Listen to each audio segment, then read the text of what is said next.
Am I supposed to like sit down right here or something? Like chill out like this? I'd rather stand.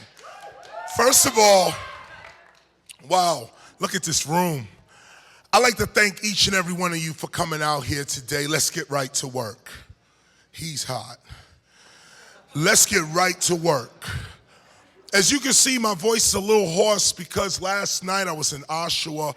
We did a concert there last night. It was wild and crazy and savage, and that's the way it should be.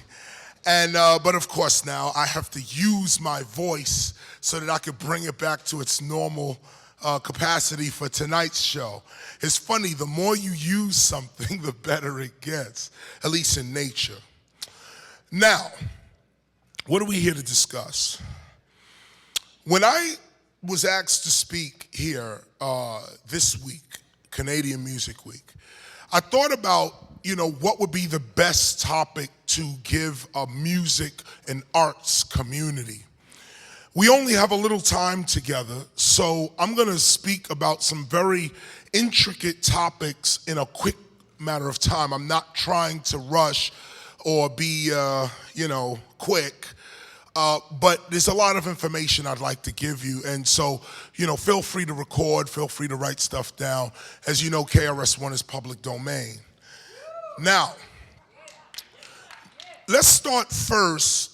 For those that may or may not know, let's begin with the subject of hip hop itself. Because this is what I want to talk about is the new hip hop business paradigm. That's what we're gonna call it. The new hip hop business paradigm. The new hip hop business paradigm, well, before I get into the business part, let's talk about hip hop. As you know, 1973, Kool Herc comes out, 1520 Sedgwick Avenue in the Bronx. At the request of his sister Cindy, he plays music for the kids of 1520 and 1600 Sedgwick Avenue. His crew was Pebbly Pooh, DJ Clark Kent, Coke LaRock, the Nigga Twins, etc. Kool Herc was a DJ, matter of fact, our first DJ, graffiti writer, B-boy, and MC. This is why we call Kool Herc the father, because the four original elements of hip-hop seem to have been embodied in him. Go further, 1974, we get Africa Bambaataa, who then lays down the principles of hip-hop: peace, love, unity, and safely having fun. Africa Bambaataa expanded the four elements from breaking, MCing, graffiti writing, and DJing to include knowledge and overstanding. We come up to 1976 and you get Grandmaster Flash, who invents the crossfader on the mixer and scratching, cutting, blending of records, and invented. Grandmaster Flash then goes on to put out a group called the Furious Five. Two members of the group, Cowboy, I'm the COWBOY, and Melly Mel, you may know him from The Message. It's like a jungle sometimes. It makes me wonder how I keep from going under. These two guys in particular, there was five guys in the group, but Cowboy is the reason we say ho and throw your hands in the air. All that was created by a person. Melly Mel is the reason we have conscious hip hop to begin with. Melly Mel is the reason why or how MCs first looked at themselves and said, this is what we're gonna try to pattern ourselves after. See, today there are millions of MCs in the world, millions. But back in these days, I'm talking about the late 70s, there was only like 5 MCs in the whole world. Like 5. And these MCs influenced everyone else. Go a little further, you get into the corporate structure with the song Rapper's Delight. Rapper's Delight sells 2 million records when it comes out, and suddenly hip hop is legal. Before 1979, hip hop was illegal and immoral. You couldn't break or b-boy. You couldn't dance outside in the street. It's called loitering. You'd be arrested, and many were. You couldn't bring your equipment outside and play because you were loitering, you were trespassing, you was, disturbing the peace, so to speak, and that was illegal. In addition, the cutting was immoral. You're not supposed to touch the turntable. You're supposed to put the record on the turntable, let it spin, and step away from the device. We, of course, had a whole different way of looking at it, and instead of just putting the record on, we started to interact with the record, with the whole machine itself. I'm gonna stop here because the rest is literally history. When hip-hop becomes corporate, it makes a split. Before, when it was just cultural, there were rules. There were codes. You were judged based on your distance from or to the code. We had a term called down by law. If you was down by law, it meant that you was part of you had a certain immunity in the community. The community trusted you. The community knew what you were about. The community wanted you to rise and represent them. You was down by law. Down means a part of, for those that aren't bilingual. Down means to be part of, to join with. You down with me? I'm down with you. We're together. The law in hip hop is respect. That's it. Respect. Respect leads to credibility and authenticity. I'm real. Down by law. This real dude right here, we want to see him succeed because he's part of us or she's part of us. Now, go forward. And please take notes. I'm moving very quickly through time. In 1979, with the Sugar Hill Gang, we sold 2 million records, and suddenly everything hip-hop was about was cool to the American mainstream. Before Rapper's Delight, everything we did was wrong. We had baggy clothes, some of them were ripped. There was a rag, the rags you see the Crips and Bloods wear, and now some rappers, red, blue, this, that, and the other. Those mechanics rags is what they were. Those mechanics rags was like 10 for 25 cents. We took the mechanics rag, put it on our head, made it drape out the back of our pocket. America said, that is criminal, that is wrong, you will never succeed in society dressing like the way you dress. Baggy clothes, big shirts, dreadlocks hair, bald head, and we were wrong. Here's where the tide changed for us. Everything in the mainstream had its own value to it that connected you to the mainstream. The dress was for your job. Your speech was for your boss, your employer. Your degree was so that you can function in society. We were the ones who said, we don't want to be part of none of that. We came out of the 60s civil rights movement in the United States.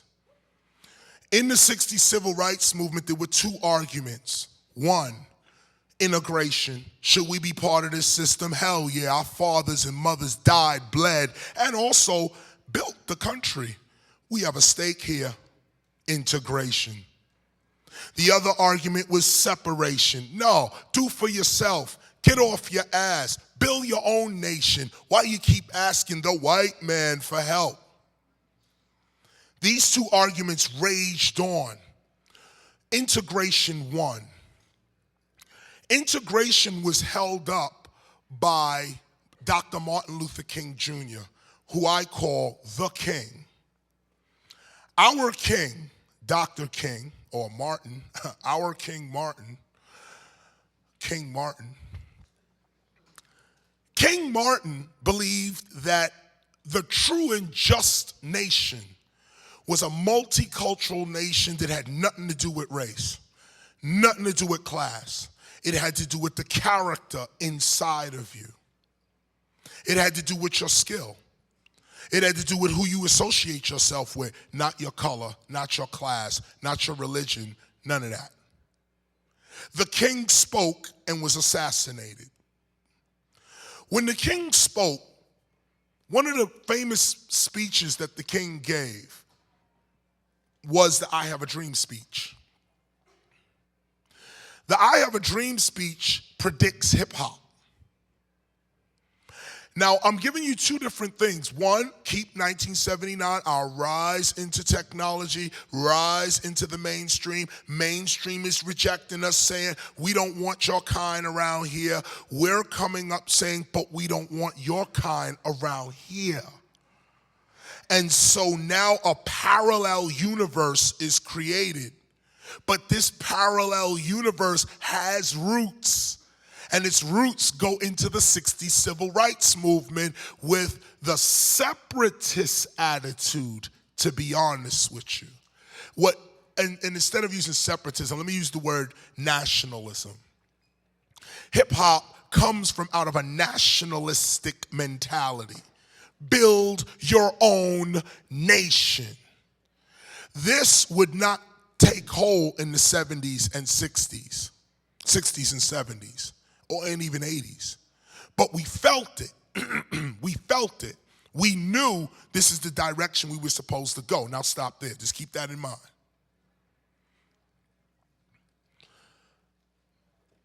We said we're going to create a parallel universe while y'all arguing over here. We're going to create a parallel universe.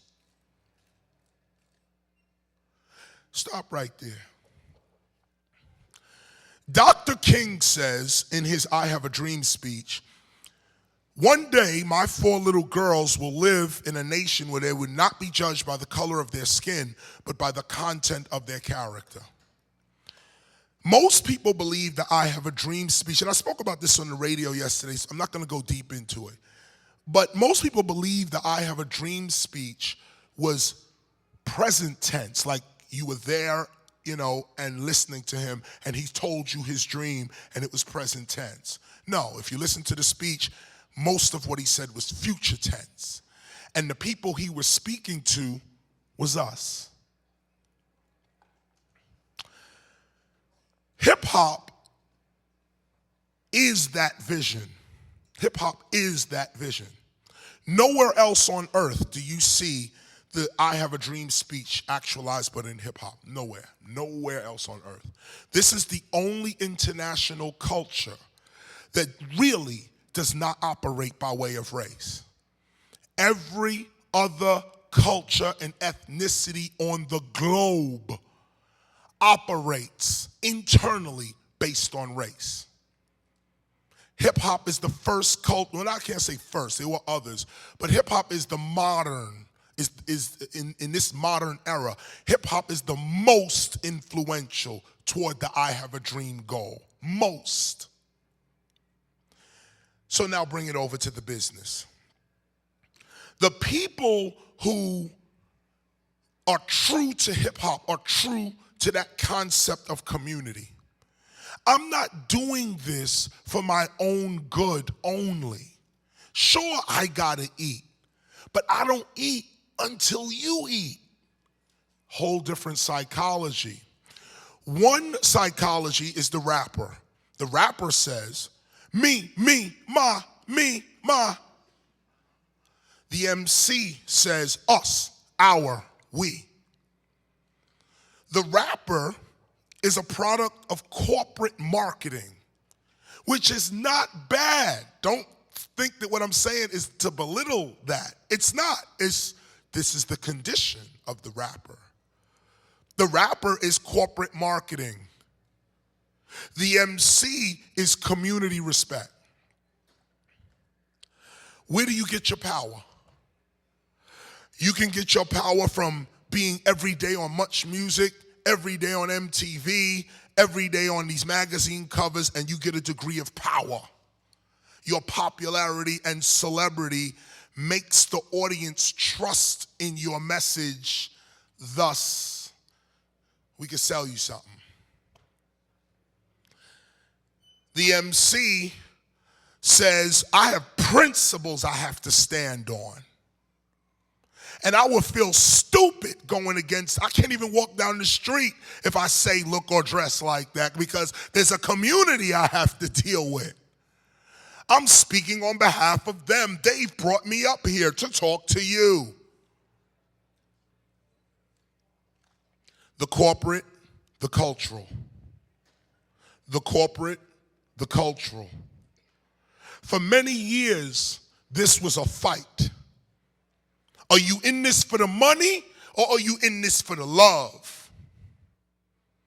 Are you in this just to get what you can get and get out, or is this your lifestyle? Neither side is wrong. Both determine just who you are. There's no right or wrong answer. If you're a rapper and you say, listen, I'm not really in all this hip hop and breaking and everything. Listen, I'm just trying to get a little money and I can rap and I'm going to rap and get this money and I'm going to do a movie deal and something else. I'm not really interested in this. I'm just going to use the rap to get me where I'm going. And there ain't nothing wrong with that. There ain't nothing wrong with that. If that's your style, that's your style. The repercussions, though, is that you won't last long as a rapper. You may put out 1 or 2 albums, and then that'll be that. Over here, culturally, you are constantly listening to the people, constantly listening to their gripes, to their pains, to their joys, and you turn that into lyrics. And you tell the people what they can't say on the mic because they don't have the mic. You don't have the mic. So the MC tells you what is already on your mind. The rapper tells you what's on his or her mind.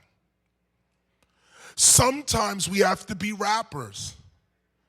I'm the greatest MC that ever touched the mic. Turn it up, get the cameras bright. That's me. That's rap. One of the greatest rappers of all time, Muhammad Ali. If you ever want to see the root of rap, listen to Muhammad Ali, and he gets respect. So don't think that rap is this slowly thing that all these rappers, they messing up the culture. Not really. We'll get into that in a minute. It's a choice. I'm in this for the money. And that's it. Now, the culture says, no, we got some principles to uphold. My grandmother means a little something to me. My father's plight means something to me. I don't know about just money. Let me see what's up with this peace, love, unity. Can we get more knowledge? What about these kids? Now, that's your choice. That's your choice. That don't make you any better than anybody else. It's just that's who you are. And if you're the type to stand on the front lines for people you don't even know for the sake of justice, then that's you. Somebody over here will be like, you crazy. I'm going to get this money. You over here would go ahead and get your money, but I will never live in guilt. I will achieve peace. I have real love in my life. What are you pursuing? If peace and love and joy is not important to you, then keep it real. The problem is we say we want peace, but we really want that money. Others claim they want money, but really, they just want peace. Cultural, corporate. For many years, this was the fight. Something happened over the last 10 years, and here now the new business paradigm. Something just happened over 10 years. I'm a historian. Actually, I'm a philosopher by trade, but history is a part of that. And I consider myself a hip-hop historian in particular. It's a certain kind of historian, by the way. You're documenting ideas in a super historical sense, not people in a linear time and space sense. That's another lecture. But this particular one, I consider myself a hip-hop historian. I document the movement of ideas in time and space. My history is Asian history, Native American history, European history, African history. I have an omni-history because I'm hip-hop. I'm not African American. I'm hip-hop. I'm not black. I'm brown. My shirt's black.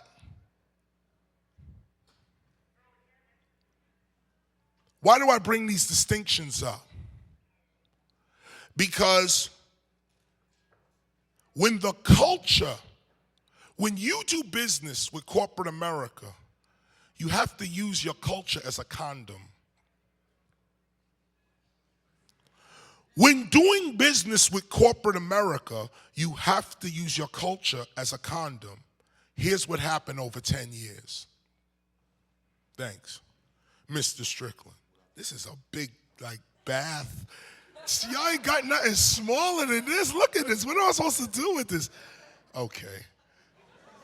Thank you. Yeah, that's like a beach towel. Here's what happened over 10 years. When I first started in 1986, I started out on the nationalist side. Dr. Martin Luther King has always been my king. But I studied directly under Kwame Ture, formerly known as Stokely Carmichael, who actually walked with Dr. King, actually influenced Dr. King to use the word black as opposed to Negro. Kwame Ture, head of the Student Nonviolent Coordinating Committee, and then later a Black Panther, I studied under him between the years of 89 and 91. He's passed on since then. But he is the one who coined the phrase black power with the fists up. That's Stokely Carmichael, Kwame Ture. He changed his name to Kwame Ture after Sekou Toure and Kwame Nkrumah, African leaders. Here's the point. I always stood on principle, and I always will. The business model of the past always disregarded principles, always disregarded credibility and authenticity for the phony, the fantastic, the unreal, the over-the-top. Corporate America or Canada, corporate Canada, is interested in the facade. For many years it's been, let me give you reality as opposed to, let's just exploit the reality we're in. Let me create reality as opposed to understand the one we're in. Over the past 10 years, reality has become a major issue on everybody's mind. Reality. I want to get closer and closer and closer to the real. This is a phenomenon. You guys are creating this. This ain't my generation at all. I come out of a generation that wanted the facade. Superman. We ate that up. You guys ain't eating up Superman. This is just I'm going to go quick. Look at the psychology. Spider-Man was a big hit, but amongst kids. When I was coming up, grown men and women were into Spider-Man. The Hulk was a series on television for adults, not children. It came on at night after work with Bill Bixby, a real dude, turning into a green man.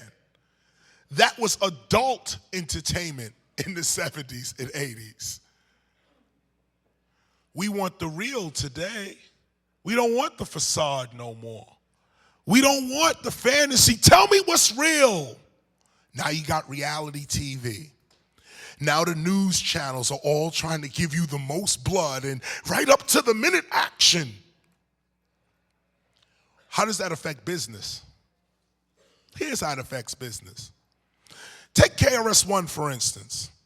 You could go on YouTube right now and you'll see me criticizing BET, MTV, VH1, you name it. I don't like nobody's programming at all.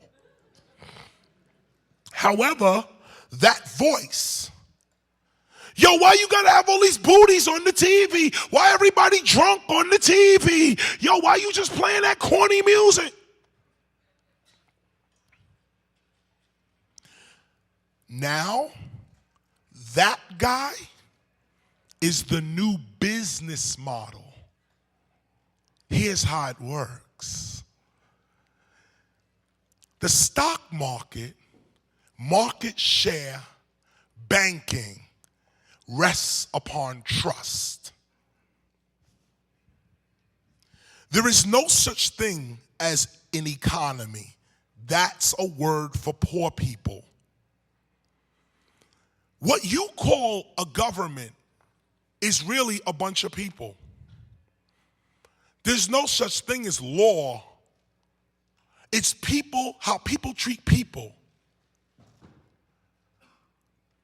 These ideas that we have in our mind have to shift. Here's why. I will rail against BET, and then they will give me an award for it.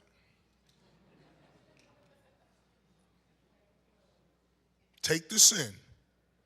KRS remains the same person he was before the awards and after. They know exactly where I stand. But the dude is railing.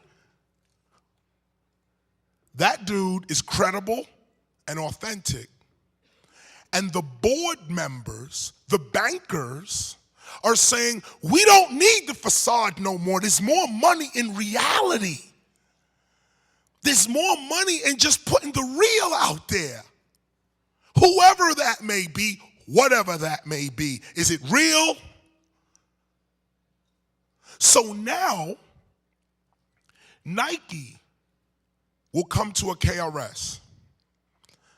And the old thinking is Nike is run by old white men with bald heads, stuffy ties, or young preppies who don't understand anything but their credit score. This thinking is old. The question is this, revolutionaries: when have you won your battle? See, a lot of revolutionaries fight, get so hard in the fight that they kill the enemy and just keep stabbing air. You get so, you kill the enemy. You've reached your goal, but you're still, That's where we are today. The new paradigm is, if you stood on your principles, all these corporations want to deal with you. They didn't want to deal with us just 5 years ago. Just 5 years, they didn't want to deal with us. Oh, you're too preachy. You're too controversial. You're too contradictory. You're too something. But now the money is getting hit. The culture has won over the corporations. If you are still doing business from this model, you will lose. If you still going by what you've been taught, you will lose. In business, my experience is this.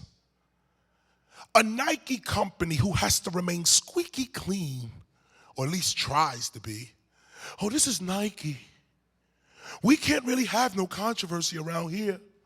We're just trying to sell that Air Force One. Nelly does a full record, Air Force One, full record. Maybe I need that towel now. I need a smaller, give me a hand towel, man. Nelly does a record called Air Force One, spends millions of dollars on his campaign.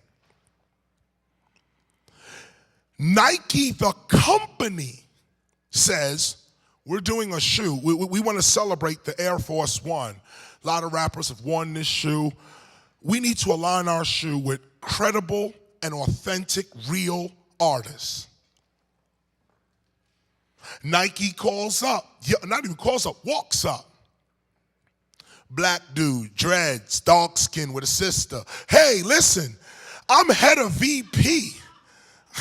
I'm head of marketing for Nike. Me, I got your album, Chris. I'm down with the Temple. I've been with the Stop the Violence. I know all your shit. I know what it is. I've listened to you all my life, KRS, and this is what your music has produced for me. I'm the head of A&R. I'm the head of marketing. I'm the VP around here. I'm the CEO. What you want to do? Thank you. This is still, see what? Okay. Damn, look at, okay, we're going to deal with it. I'm the CEO. Look at the paradigm shift. Culture over corporate. When I first started, Nike was ran by attorneys and accountants and of the demographic that I mentioned. 10 years later, Nike looks like this. When I first started, I had to keep explaining myself to corporate executives, and that's why I didn't really want to mess with them. That's why you didn't see KRS-One in too many commercials. I did my first Nike commercial.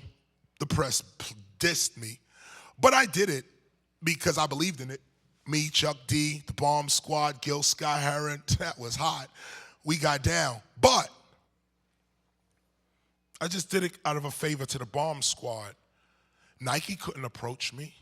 None of the liquor companies could approach me. None of the energy drinks could approach me. None of the car companies could approach me. None of the clothing companies could approach me. None of the radio, broadcasting, television, none of it. Which is why you don't see KRS-One a lot on these television. I refuse it. I reject it. I'm called by everyone all day. Yo, Chris, do an interview. Yo, Chris, come over here. Yo, and I'm like, nope. Because I'm standing on this principle over here called the Hip Hop Declaration of Peace. I don't know what that is over there, and I'm not moving from my position. So I stand on this position right here, and what happens? The corporate structure changes around me. Now, the corporate structure says, I want authenticity, because that is trust. And that makes our stock market, that makes our market share go up when people believe in us. When you believe, or as they say, if you have confidence in the company, you invest more into it. The only ones the people have confidence in are the wild activist revolutionaries right now. The business people, corporate people are looking at that model from two angles. One, they are the activists too. They just got a job. I say, yo, BET, your programming is whack. Then I go to BET, and the staff says, you know, Chris, you're right. I don't know what to do with this place. Our programming is whack. Can you help us? What this? I'm not saying this. This is real talk. I was at MTV last week before I came here. We did a special for Yo MTV Raps. I was there at MTV right there, and they know how I feel about MTV, but I did it because we started Yo MTV Raps with the late Ted Demi. It was sentimental. I said, okay, no problem. Fab Five Freddy, my philosophy first video is all I had. So I said, let me just do it. But as I walk in MTV, MTV Cribs and this one, no, no, no, no, no, no, no, no, no. I'm staying with what I came here to do. You can't lure me into, yo, Chris, just do another show right here. Oh, yo, it's right here. Nah. I came here for your MTV Raps, and I'm here for your MTV Raps. And by the way, now that I'm here, let me tell you something about your programming. And I get the wailing on these producers, and they all say, you know what, you're absolutely correct. We're all trapped. We're all trapped. Everybody here working for a check, and we all taking orders. What you want? Well, let me do what I can do to make the situation a little better. And one MTV executive will tell another MTV executive, and suddenly things start working, and now a change could be made. But the change ain't coming from within MTV. The change is coming in hip-hop. And why hip-hop? Because the people in MTV are hip-hop. It's not that separation no more.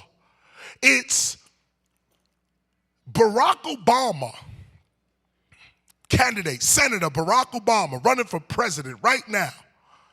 He grew up on Public Enemy. Public Enemy, X-Clan, Poor Righteous Teachers, KRS, Queen Latifah. The paradigm has shifted. The corporate structure, or wait a minute, come back to entertainment, music. All my fans, all the fans of Criminal Minded are the executives of the major corporations today. It's not like it was when I wrote Criminal Minded and it was us against them. Now it's us against us. And this is natural. People from the 60s will tell you right now, we fought against the system, then became it. The same beast we were fighting against, we became that beast. You look at, why is hip hop looking the way it does? Take a look at Def Jam. Take a look at Interscope. Take a look at these, you take a look at Universal. Why is hip hop so commercial and so, take a look at the artists. We're all being polite. We don't really want to point the finger and call somebody out. So when we look at the new model is this. Record selling is out the window. The people paying for records today is Scion, Chevrolet, Mercedes, Jeep, Monster, Red Bull, Clorox, Crest, Ajax, Listerine. These, no joke, this is it. This is the new paradigm, and I'm telling you something that y'all not gonna get for another 5 years. I'm enjoying it now. But others are gonna wait 5 more years until they figure this one out. And you know what it has to do with? It has to do with your prejudice. That's why it's gonna take so long. Because that's what it's all about. If you look in the face of a white man or woman and you think they're trying to exploit you, you will lose. If you look in the face of a black man or black woman and you think they have nothing to offer your corporation but hand skills, you will lose. If you're afraid of Mexicans coming across your border, you will lose. The new paradigm is about understanding culture, understanding why these people are so real. Because if we can align our company with real, we can sell our product. So we'll do anything this artist says. Lo and behold, I was approached by Smirnoff. I drink vodka, no doubt. I'm more a Grey Goose man myself. But nonetheless, here comes Smirnoff. Same approach. I get the phone call. Young white female on the phone. Hi, how you doing? Hey, what's up, Karen? Yo, what's the deal? What we talking about? hey, here's what we'd like to do. First of all, I've listened to your album, Criminal Minded, and that track, Listen to My 9mm, we would like to do that, a remake of that. Now, I'm on the phone, okay? Supposedly, young, white, executive female. What's she know about Criminal Minded? Prejudice. I continue the conversation. Oh, so you want to do Listen to My 9mm? What you know about Listen to My? She starts singing it. Wah da da dang, wah da da da dang. This is the head of advertising for Smirnoff. This is the head. Okay, what you got? Tell me what you got. I said, look, I don't know if I want to do Listen to My 9mm. I don't know if I want to come out with that message with drinking and all. I don't know about that. Can we come up with something else, really?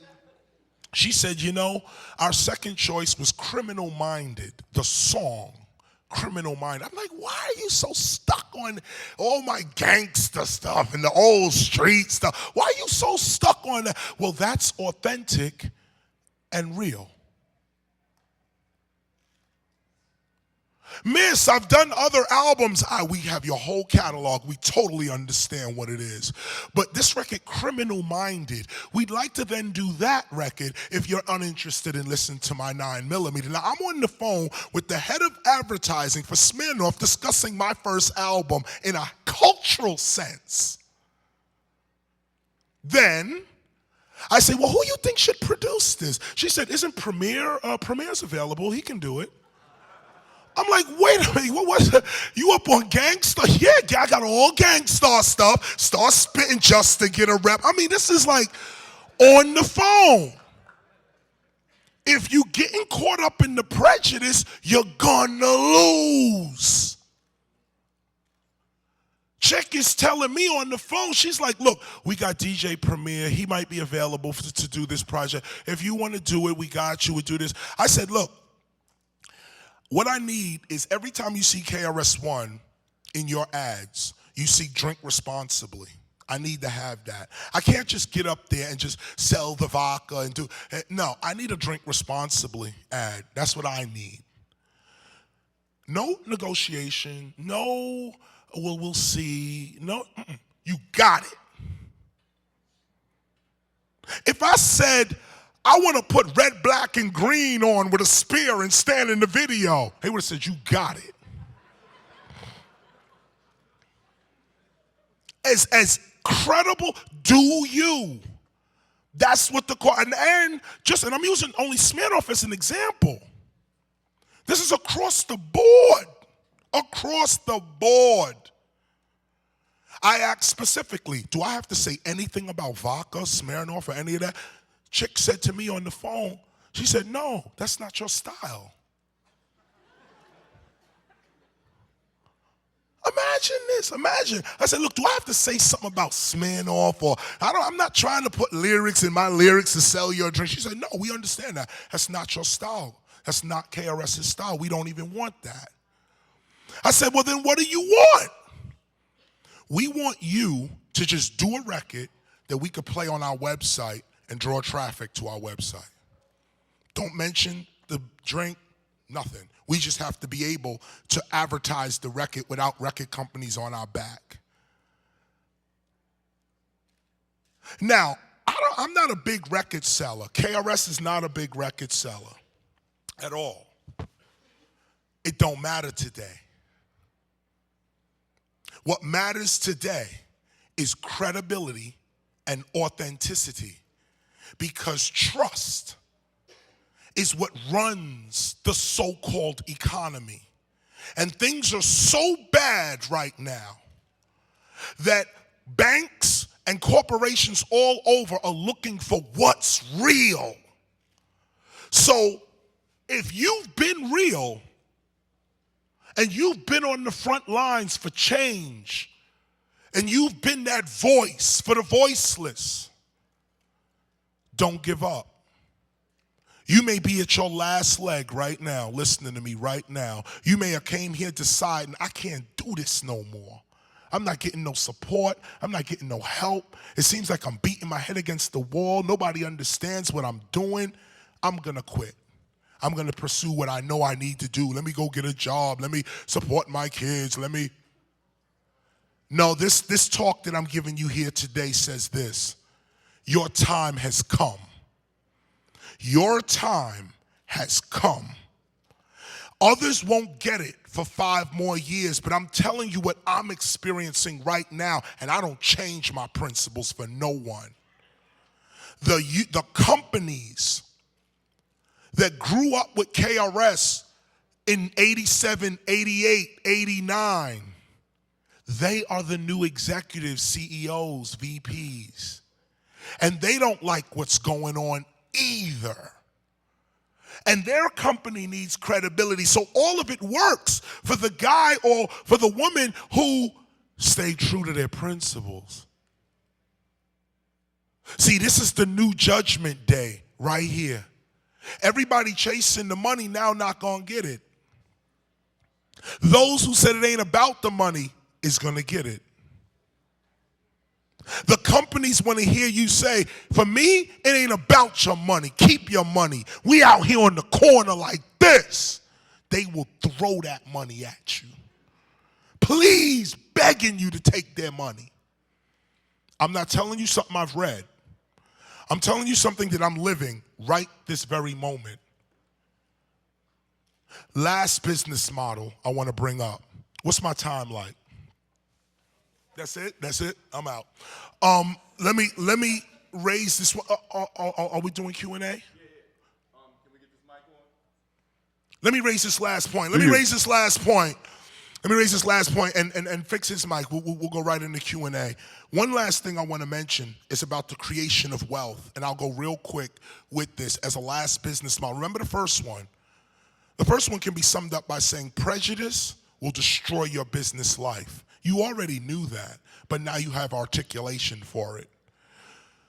Trust is the key. Being able to look past a person's appearance and have a conversation to find out who that person is your greatest asset. The young white woman is not ignorant anymore.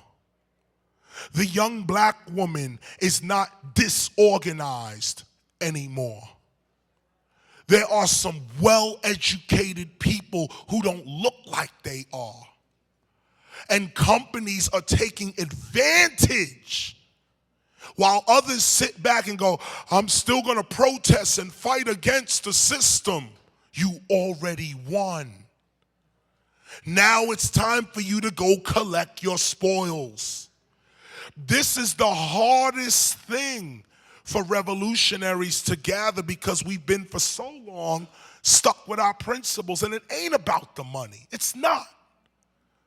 But if it's time for you to reap your harvest, reap your harvest. There's nothing wrong with being rich. Money does buy happiness. Money buys happiness. It doesn't buy joy, but it buys happiness. Happiness is temporary. Joy is everlasting. You cannot purchase joy, but you can purchase happiness. Happiness is your temporary security. You're happy. That's what causes you to be happy. You're secure for a moment. And then you get that happy feeling. But then it goes away. And then you got to get back to it. Well, that's the money trail. Here's how you create wealth. I'm coming right now. Hip hop. Back in the days on the Boulevard of Linden, we used to, okay, if one guy made a tape, oh man, let me even go further back. When hip hop began, never forget this business model. When hip hop began, okay, Cool Herc. Here's how it started. 2 guys don't have nothing. Between the 2 of them, they have 10 cents, a nickel and a nickel. How they gonna get money? It's about perception. One guy says, I'll keep on bringing and singing into your ears is ringing and steaming, gleaming and dreaming, true MCing with meaning. And then the guy over here says, that shit is whack.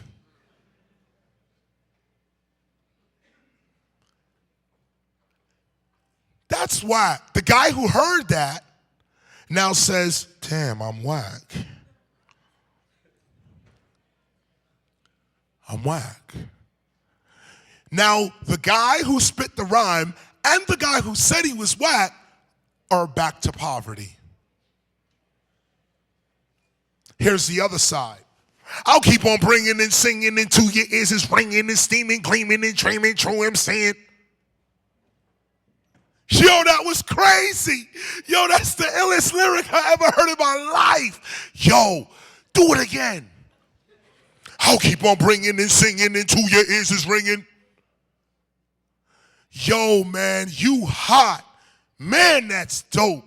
Damn. Now, the two of them just rose. The guy who just said his lyric, the homeboy over here, just got validated. It don't cost nothing to validate your partners. This is how we did it. The mainstream would not validate us. They said we was nothing. So we told each other we were something.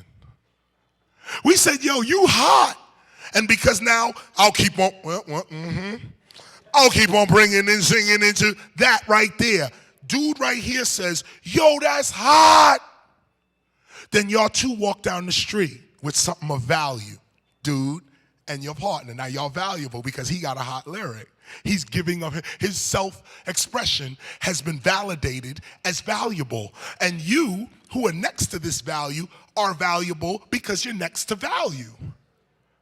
In fact, if you don't compliment your friends, it's you that remain in poverty. The more you compliment people, the richer you get because you're surrounded by value. You should walk up to everyone and be like, yo, you hot. Isn't that Paris Hilton? I can get sued for that, right? That's hot. I could be sued for that. If you give criticism or down the talent or the mind that is next to you, you stay in poverty. So here's the business model. Everything you see, love it, give it value. This, a worthless beach towel. Here's metaphysics for you. This is a towel. It's like 1,000 of these towels in this facility. But we could take this towel right now and turn it into a historical event. Either I say, this is just my towel, I'm just wiping the sweat with the towel, and I'm going to fling it, and that's the end of it. I stay in poverty. Or with my own mouth, with the power of the logos, I say, yo, this is not a towel. This is a document. I'm going to sign my name on this document before I leave. Will Strickland's going to sign his name before he leaves. Anybody else that would like to get down on this towel can get down on the towel as well.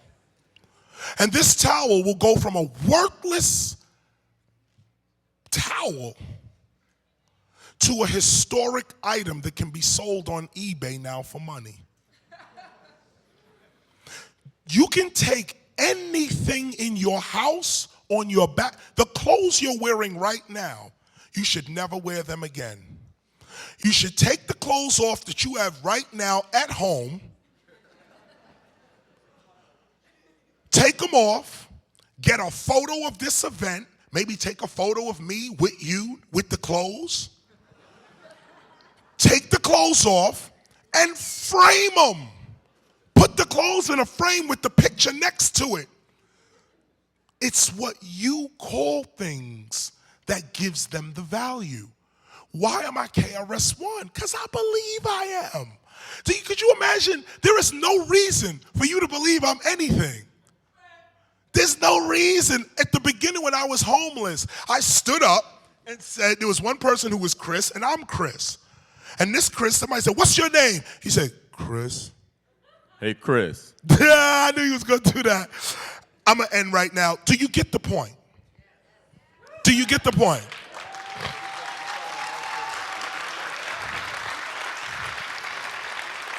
Complement each other. The business model is seek value in your entire environment. Your whole environment has value. Don't criticize and degrade your own environment. That's the end business model. The other one is prejudice will kill you. Prejudice will kill your business. And don't think that these corporations are not looking for you, because they are you. Thanks for listening today.